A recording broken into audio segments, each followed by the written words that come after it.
एक छोटे से गांव में एक गरीब किसान रहता था। उसका नाम जगन्नाथ था। जगन्नाथ अपने परिवार के साथ रहता था। उसके पास केवल एक छोटा सा खेत और पुराना बर्तन था।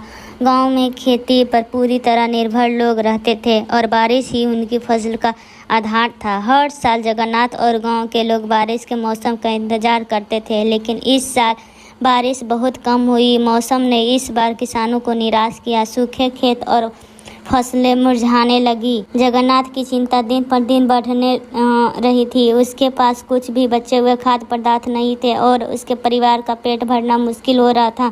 हर दिन वह आकाश की ओर देखता और उम्मीद करता कि कहीं से बारिश हो जाए। एक दिन जगन्नाथ अपने खेत में बुआई के लिए तैयार की, लेकिन बिना बारिश के यह काम व्यर्थ रहा। गांव के लोग भी परेशान थे और उन्होंने एकजुट होकर बारिश की देवता को प्रसन्न के लिए पूजा आयोजन करने का निर्णय लिया। पूजा की तैयारी में जगन्नाथ ने भी हिस्सा लिया और अपनी सारी शक्ति का और श्रद्धा लगाकर अनुष्ठान किया। पूजा के बाद आशा की एक नई किरण देखी गई।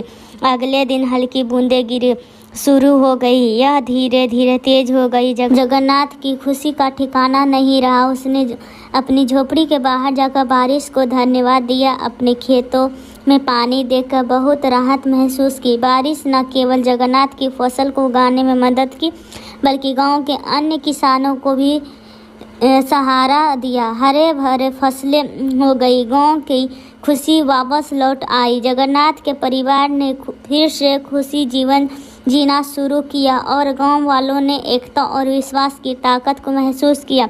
यह कहानी हमें सिखलाती है कि कठिन परिस्थितियों में भी आशा और सामूहिक प्रयासों से हम बड़ी समस्याओं का समाधान ढूंढ सकते हैं।